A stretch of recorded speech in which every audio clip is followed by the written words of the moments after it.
दोस्तों, हम हमेशा सुनते रहते हैं या कहते रहते हैं कि ज्वेलरी ऑर्नामेंट में फ्रॉड हुआ है।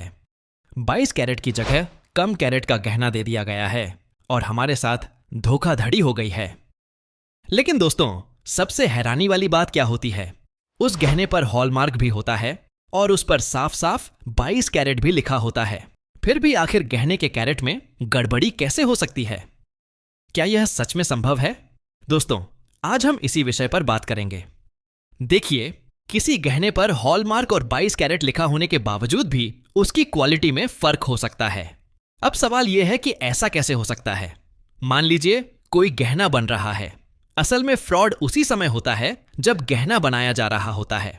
बाद में जाकर कैरेट बदलना आसान नहीं होता, लेकिन गहना बनाते समय 22 कैरेट की जगह 20 कैरेट या 18 कैरेट सोना इस्तेमाल करना संभव होता है। मतलब किसी डिजाइन को 22 कैरेट में बनाया गया और किसी दूसरे हिस्से या डिजाइन को 18 कैरेट में बना दिया गया। अब आप सोचेंगे कि फिर ऐसा गहना हॉलमार्क कैसे पास हो जाता है? दोस्तों, देखिए, गहने पर 22 कैरेट लिखना कोई बड़ी बात नहीं है। कोई भी मशीन में लिख सकता है कि यह 22 कैरेट है।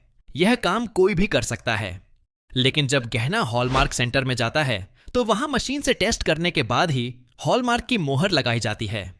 इसके बाद भी गहने में फर्क रह सकता है, क्योंकि मशीन से पूरे गहने की जांच नहीं होती।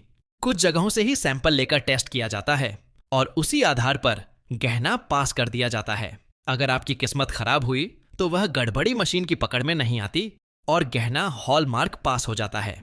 इसी वजह से बाद में HUID सिस्टम लाया गया। HUID में पास होने के लिए गहने को ज्यादा समय लेकर ज्यादा सावधानी से मशीन में टेस्ट किया जाता है ताकि कोई चीज मिस ना हो। HUID टेस्ट के बाद गहने पर 6 अंकों का एक यूनिक नंबर लिखा जाता है और उसके साथ आपको ऐसा बिल मिलता है जिसमें पूरी जानकारी होती है। गहना कितना कैरेट का है, वह नेकलेस है या चूड़ी है, सब कुछ लिखा होता है। आप इस 6 अंकों के नंबर को BIS केयर ऐप में डालकर खुद भी चेक कर सकते हैं।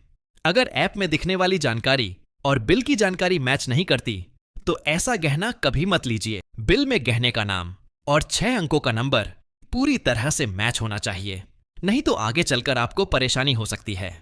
लेकिन दोस्तों, HUID टेस्ट के बाद भी कभी कभी पूरा कैरेट पकड़ में नहीं आता, क्योंकि जब गहना बनाया जाता है तो उसे जोड़ने के लिए जो सोल्डर या केडियम इस्तेमाल होता है, अगर कोई कारीगर 22 कैरेट की जगह 18 या 15 कैरेट का केडियम इस्तेमाल कर ले तो गहने की शुद्धता कम हो जाती है। यह केडियम ऐसी जगह लगाया जाता है जहां कभी कभी मशीन भी पकड़ नहीं पाती। इस वजह से गहना HUID पास हो जाता है, लेकिन जब वही गहना बाद में पिघलाया जाता है और दोबारा टेस्ट किया जाता है तब उसकी असली कैरेट सामने आती है। इसीलिए दोस्तों, कभी भी गहना बिना पिघलाए मत बेचिए। हमेशा बिल संभाल कर रखिए और बिल के हिसाब से उसी शोरूम में बेचिए जहां से आपने गहना खरीदा था।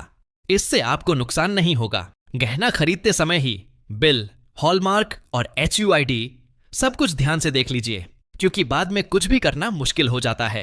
तो दोस्तों, इस तरह से आपके साथ ज्वेलरी में फ्रॉड हो सकता है। ऐसी ही जानकारी के लिए हमारे चैनल पर और भी बहुत सारे वीडियो हैं, उन्हें जरूर देखिए ताकि आप धोखाधड़ी से बच सकें। यह वीडियो आपको कैसा लगा कमेंट करके जरूर बताइए। अगर कोई सवाल हो तो वह भी कमेंट में लिखिए।